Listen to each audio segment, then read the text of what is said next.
Welcome to the How to Be Awesome at Your Job podcast, the show where brilliant professionals share how to sharpen the universal skills required to flourish at work. Enjoy more career fun, wins, meaning, and money with your host, Pete Makaitis.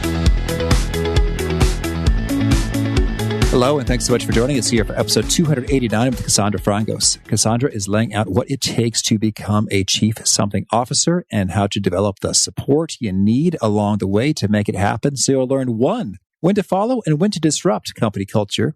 2, one thing we listeners, and most CEOs have in common. And 3, how to pick up on the social cues that can make or break your career. So if you'd like to check out the show notes or the transcript or the links to items that we've referenced, it's over at awesomeatyourjob.com/ep289. And I hope you'll also check out some of our cool resources. One of the coolest resources I'll point you to right now is we made a professional preferences assessment and profile so you can get your customized, snazzy graphical report sharing what drives happiness most for you at your job, which could be super helpful if you're thinking about whether or not to stay or go in your current role. So you can get that via visiting doistayorgo.com.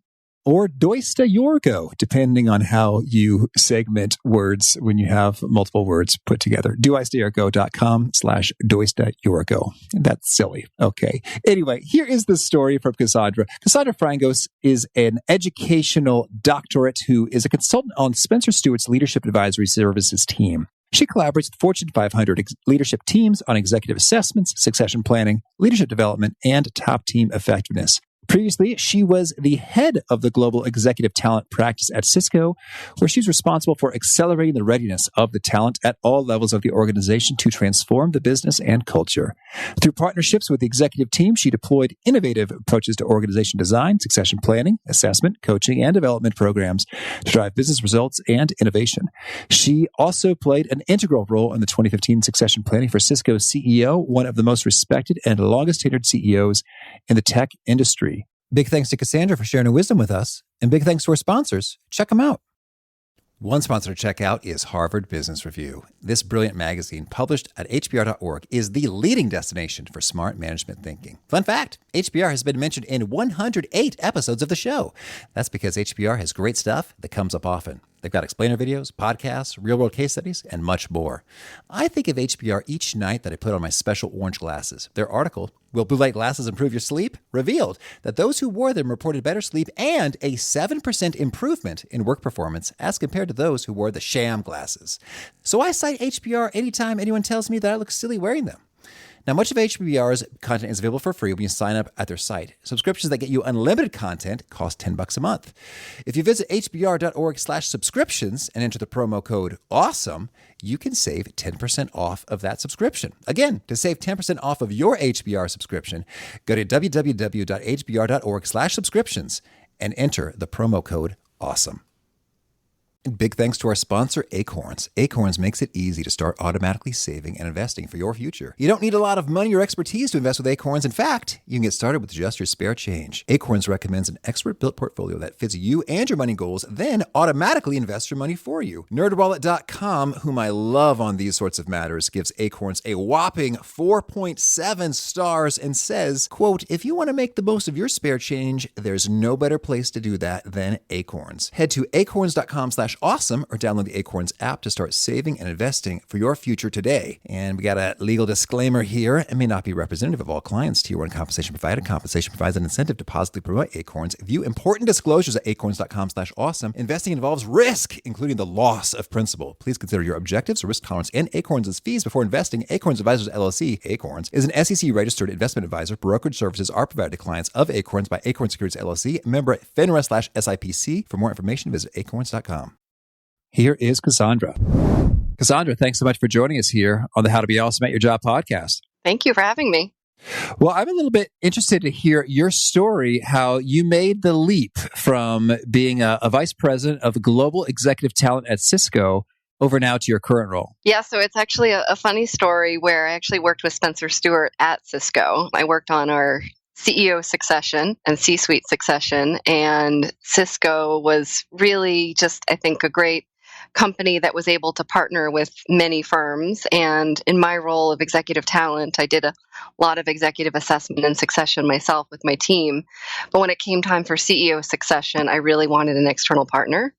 And Spencer Stuart was that for me, and just were fabulous at helping me think about, well, how do our internal candidates compare to the outside, and what are some other things we should think about as we go through the CEO succession process? So we became friends and partners along the way. And then a few years later, after Chuck Robbins, the CEO of Cisco, was well established, Spencer Stuart came knocking at my door and said, "We'd love to have you as part of the team." And for those listening, they did not violate any non-compete, so it was it was all above board. But yeah, I was happy to go work with many of the people that I had worked with previously. Oh, that's excellent. And I'm sure, boy, with that role, doing talent at Cisco, I'm sure you must have just learned so many things and seen so many things in terms of applicants and interviews and just the whole process of folks kind of coming on board. I'd love it if you could maybe just share a tip or two when it comes to, hey,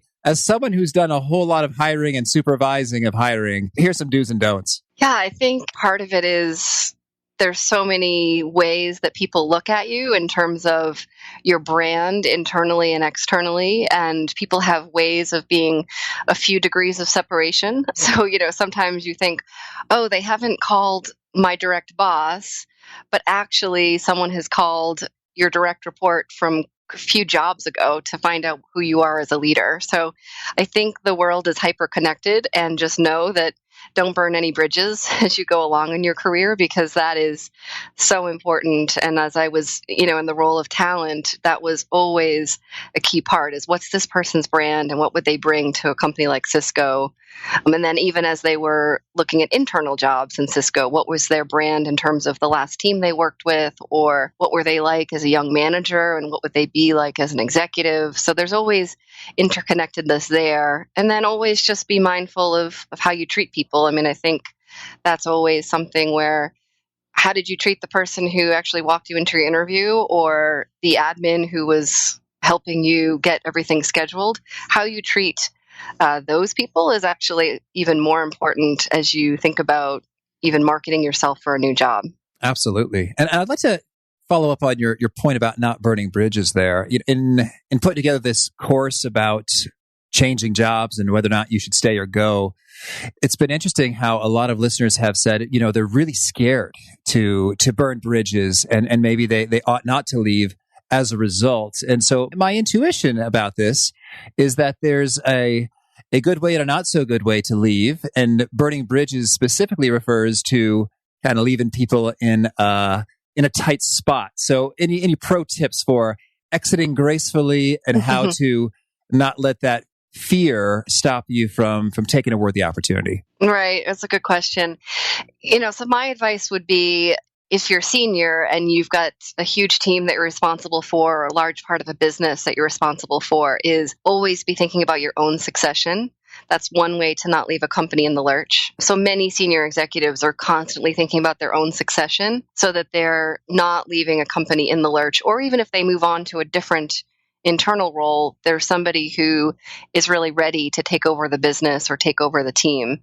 So there's some continuity there. The other is, I always like to give people the advice of leave a job on a high note.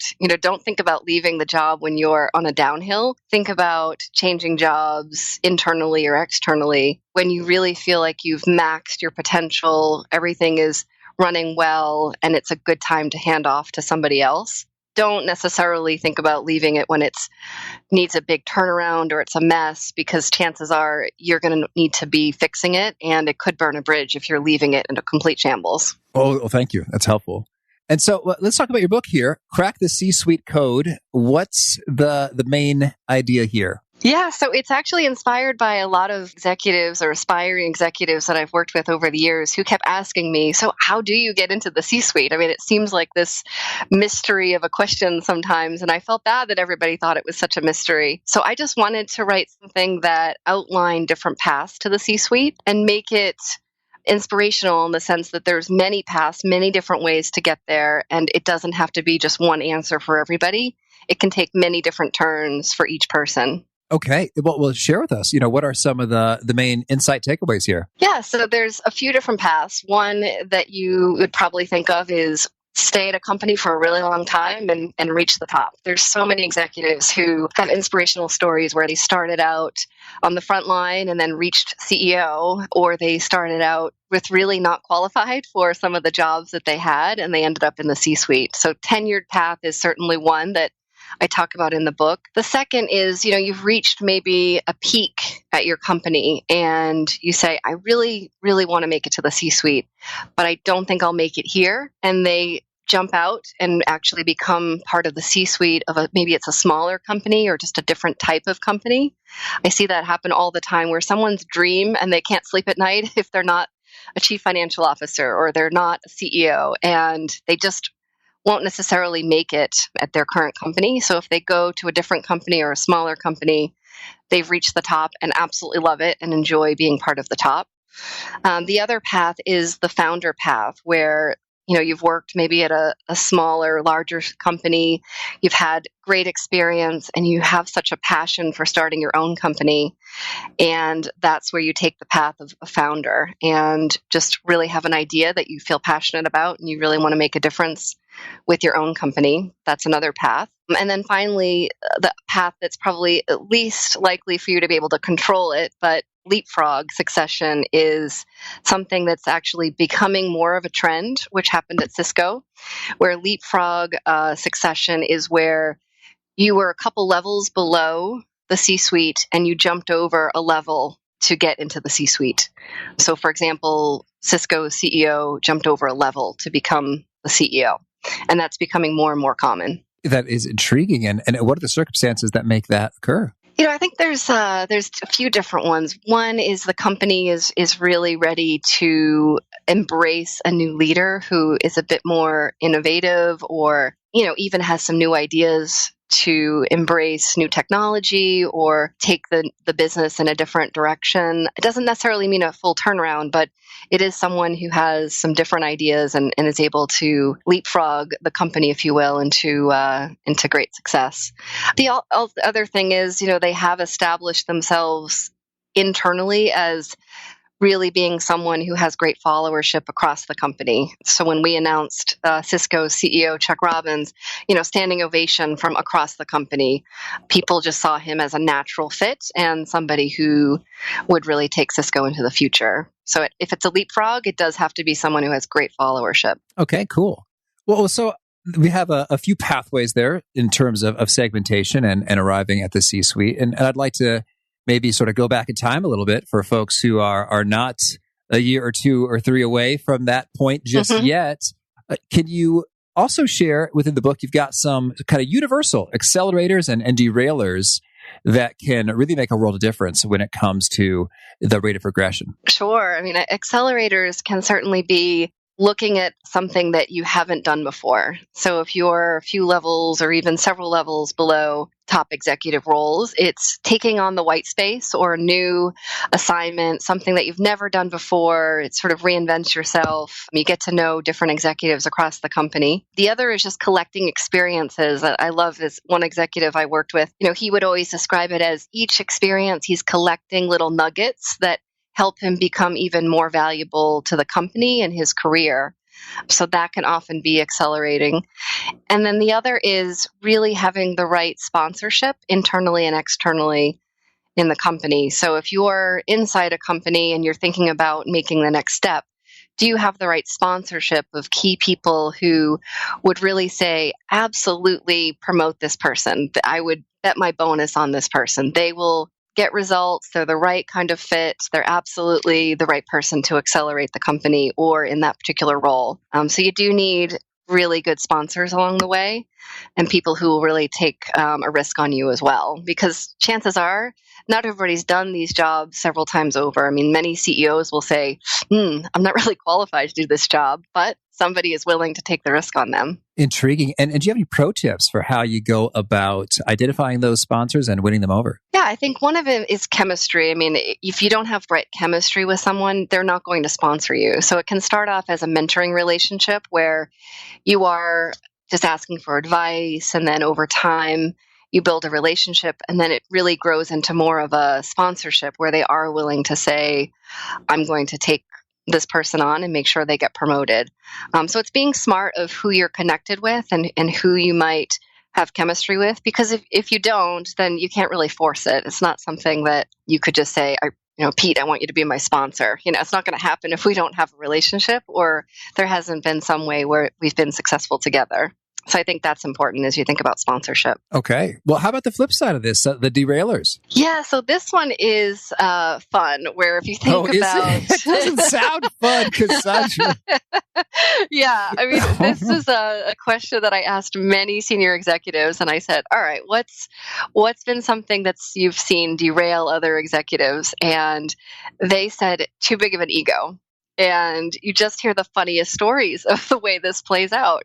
Arrogance really doesn't get you too far in the world. And a lot of senior executives will make it to a certain level, and then you just see them derail because of too big of an ego. And I think with also the way the world is going in terms of more interconnectedness and think about collaboration, no one wants to work with somebody who has too big of an ego or is just arrogant, or they only want to hear themselves talk and they don't want to hear anyone else's point of view. So that can be something to really watch out for. I mean, you need to have confidence, of course, if you're going to make it to the C-suite. But if you're too arrogant, it really won't get you anywhere. And all those people you've met. I mean, you know them right away. So I want to hear the stories.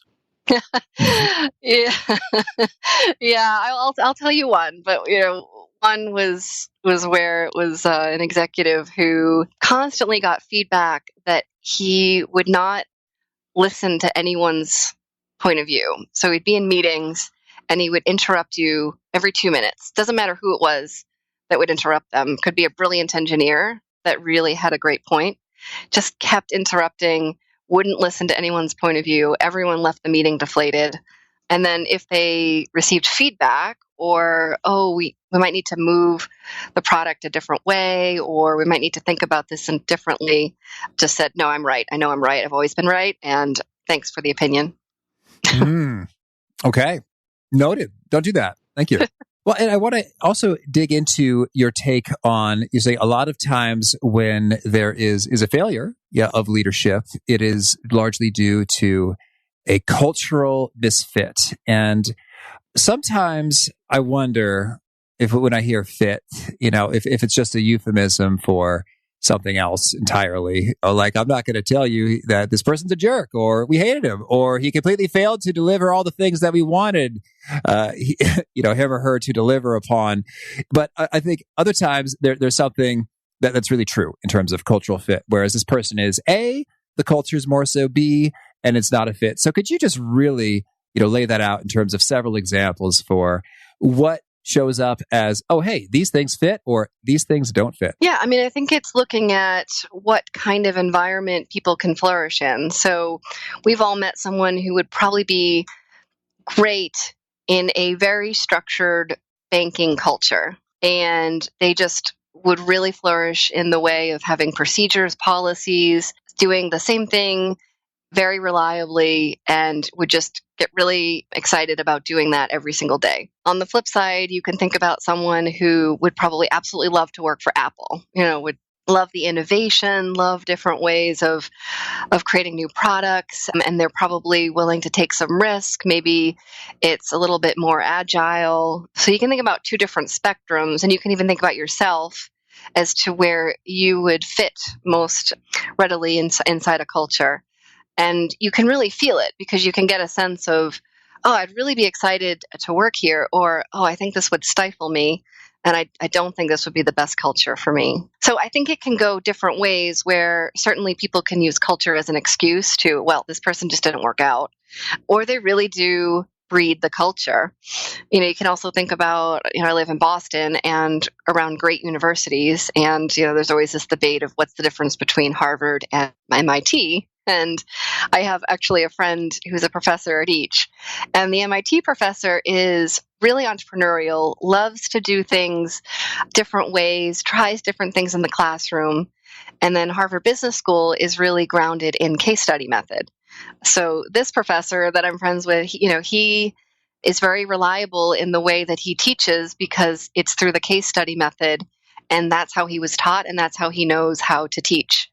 So if you put him at MIT, he actually might not succeed because he can't teach cases over and over again. And if you put the MIT professor at Harvard, he may not actually be great at the case study method. Okay, so that's a nice dimension there in terms of stable repetition, follow the process versus new, bold innovation, different stuff. So that's a cool one where we could see a misfit. Could you give a few more examples? Sure. I mean, I think the other is a little bit more nuanced in terms of, are you a fit with the top team or the team that you're part of? So there was one executive that I worked with where just could not get to the right place in terms of finding his way in the culture. Just couldn't really find a way to establish himself in a way where he was respected, and respect is everything in an organization, and your ideas are sort of intangible. So he couldn't get his ideas through because he just wasn't really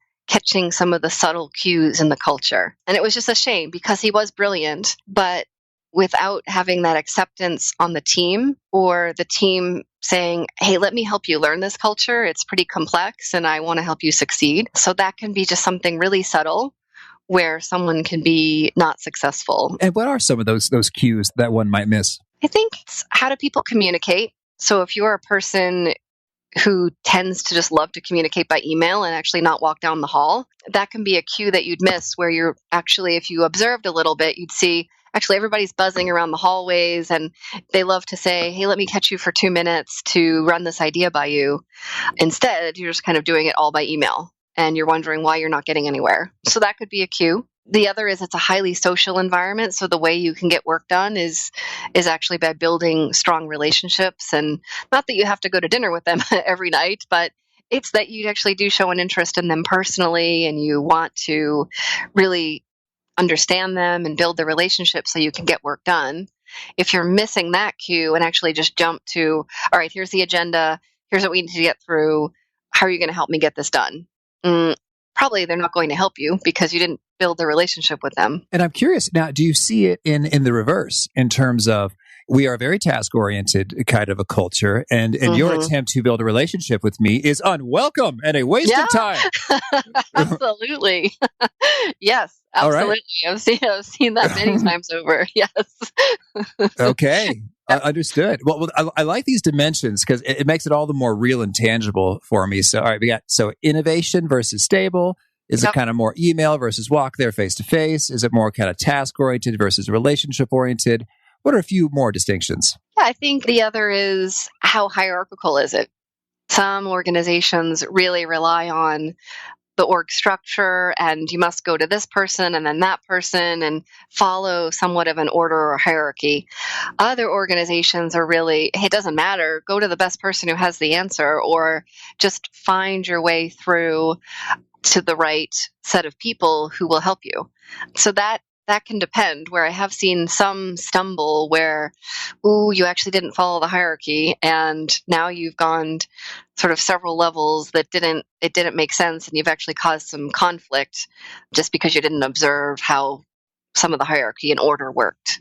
Or, if you are actually just trying to go more to the right, to the source, and people are seeing you as, why did you just jump down to talk to all these different people that they don't know who you are and it's intimidating? And, so just finding those subtle cues are also important as another dimension. And I'd love to get your take on, in terms of cultural fit, I guess at times there's something that could be helpful about breaking from the norm.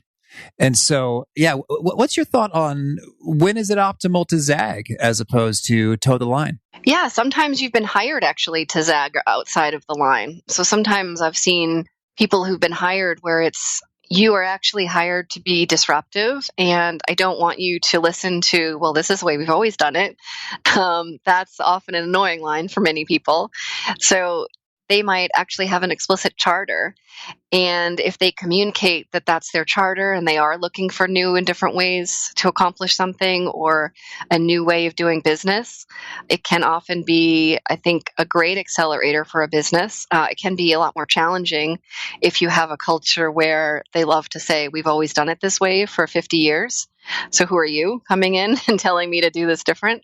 But yeah, it can be really interesting when that happens. Intriguing, yes. Well, so now could you give us a little bit of detail in terms of if folks are looking to rise quickly? We talked about some universal accelerators and derailers. Are there any other smart approaches? You used the word brand several times in terms of really making that pop in terms of you're deploying your experience and everyone's thinking this person's great. Yeah, I mean, I think first of all, life is short, so it's finding what you love. I think if you're passionate about what you do and you love what you do, that's going to show through. And chances are you will accelerate on your own in the sense of people can really see you're great at what you do and you love what you do. If you have those two things, it can really take you far. And that's where also sponsorship can come in. If people see that they really, you're really loving what you do and you're good at it, they will more likely sponsor you. The other thing is, I wouldn't be afraid of failure. I mean, there's been lots of readings around this lately where people are really willing to openly admit their failures and learning from them. If you don't learn from them, then certainly that can be just failure. But, thinking through what are some risks you can take that could accelerate you. Many, many times I've seen executives take a big risk and it paid off and they accelerated right to the top. So that can also be something important. The other is you also have to think about, do people want to work for you? So if you are going to accelerate to the top, chances are you will have people who work for you. And what are you like as a manager, as a leader? It can't just be that you are great at managing up or your boss thinks you're fabulous.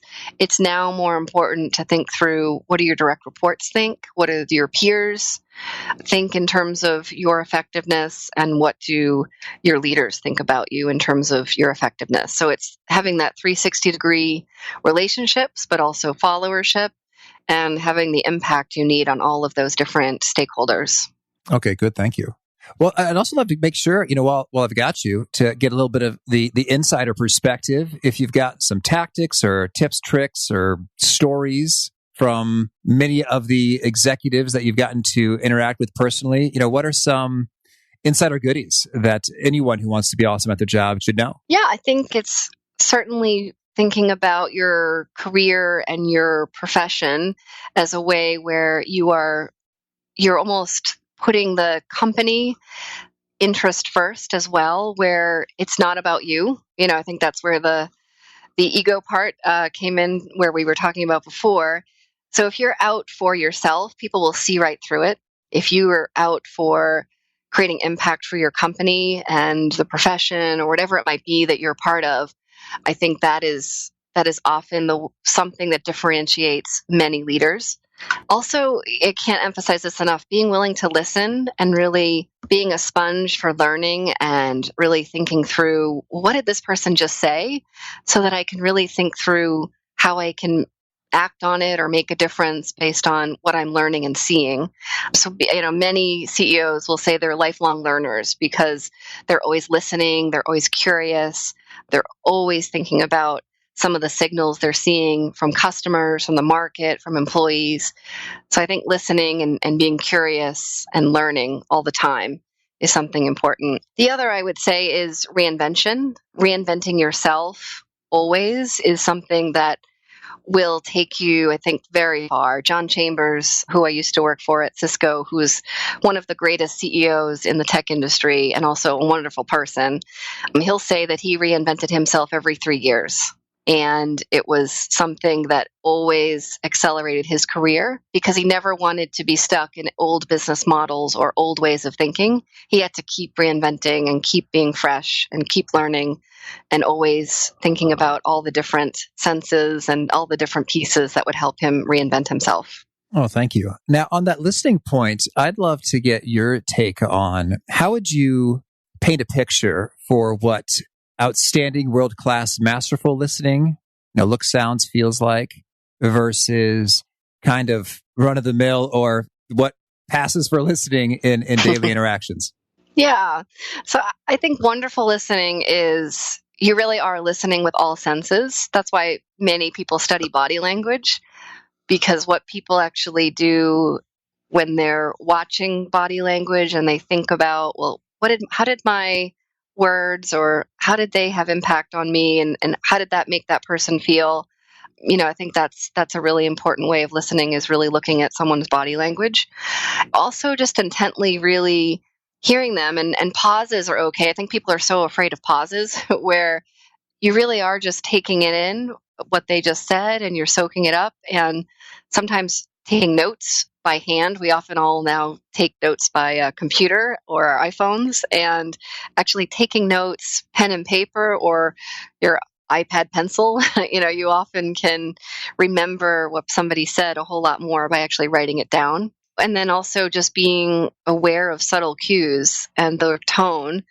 If someone said, "Oh, I'm doing great today," or I'm doing good today. I mean, there's different ways that you can hear the fluctuation in someone's voice. And then on the flip side, I think a terrible listener, is somebody who's just waiting to talk. I mean, I often see that in some of the settings where I coach different teams of executives, and I can just tell the executive who's just really not listening to you at all, or listening to the group, and they can't wait to talk and get their point out. And their point actually had nothing to do with the previous point. So the conversation actually feels like ping pong versus it builds on each other, and they truly listen to each other and built on each other's points. And I love your take. If you see that a lot in executives, how do you imagine they got to be executives? Yeah, I think some of it is, do they stay executives if they have that behavior still? So I think there's one thing to become an executive. So some people can actually get there, but to stay there also requires another kind of finesse, where you and I read the newspaper every day and hear of an executive who didn't make it or suddenly was abruptly leaving their company. Chances are they probably had some of these derailing behaviors. Now, you end your book with a final question. What is it? Question is, do you really want to be in the C-suite? And I pose that because it's not for everyone. I mean, not everybody really wants to be in the C-suite. It takes a lot of work. It's also a lot of responsibility, a lot of, I think, tenacity, and it takes a pretty big toll on your family and your personal life. Yeah. Thank you. Well, tell me, anything else you want to make sure to highlight before we shift gears and talk about some of your favorite things? I think you touched on a lot of it. I would just say that finding your own path, you don't necessarily have to follow a perfect formula, but finding your own path can be really fun. And setting your own career vision is something really inspiring. I mean, I actually read my paper that I wrote for my master's program, and the vision I wrote is actually what I'm doing right now. So if you can kind of think longer term and think about what's motivating to you, you can have a really fun career. Oh, beautiful. Thank you. Well, now I'd love to get your take. How about a favorite quote, something that inspires you? Yes, I actually have it on my desk right now. It's "Be yourself because everybody else is already taken" by Oscar Wilde. Oh, thank you. And how about a favorite study or experiment or bit of research? I love Boris Gersberg's study on stars. So what really makes stars in different companies. All right. Thank you. And a favorite book? Love the book Resonant Leadership, because actually it's two of my professors who are in different schools, and I didn't know that I'd actually be in the same in the school of these two different authors. But Richard Boyatzis taught in my master's program at Case Western, and Annie McKee, who taught in my doctoral program at University of Pennsylvania. Oh, we had Annie McKee on the show. Very nice. Yeah, she's wonderful. Yep. And how about a favorite tool? I love the Hogan assessment, actually. It's a tool that actually helps a leader understand their leadership profile, but also their derailers. Oh, thank you. And a favorite habit? Thank you notes, handwritten thank you notes. Do you have a particular stationery, or how do you do it? Yeah, I actually got a gift from someone that I coached of stationery with my name on it in my favorite color of purple.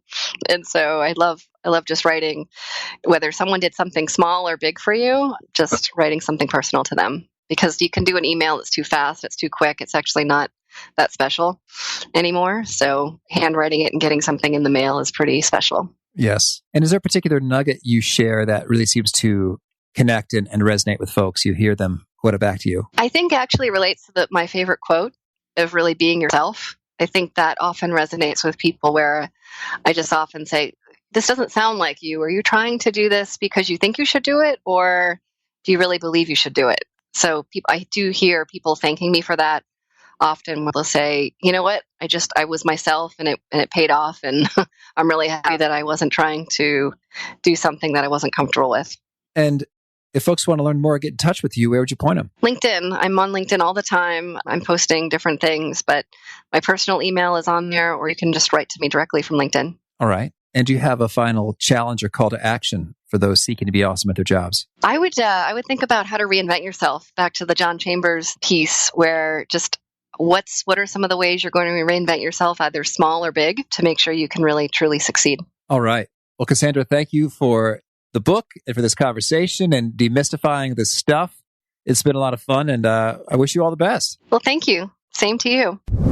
I really like the way Cassandra laid out the cultural differences, because I think it can be common if you have strong beliefs and values about the way things should be, when the culture is just not that and you do it your way versus the cultural way, things don't work out so well in the short term. Innovative versus stable. Do we do the email versus the walk on by? Do we work via relationship building or via kind of task knocking out? Is it hierarchical versus weave your own path and find your own way? Handy stuff to bear in mind in terms of making sure you're choosing an optimal approach given the unique context that you're in. So again, if you want to check out the show notes or the transcript or the links to items that we've referenced, it's on over at awesomeatyourjob.com/ep289. And I hope you'll push subscribe. If you have not already, you'll hear from our next guest. He is Steve Sims, founded a really cool company called Bluefish that does executive concierge stuff in terms of making amazing experiences happen for people. So he's got a few tips and pointers about making impossible things happen in terms of creative questioning and building linkages and connections so greatness unfolds. Hope to catch you there. Peace.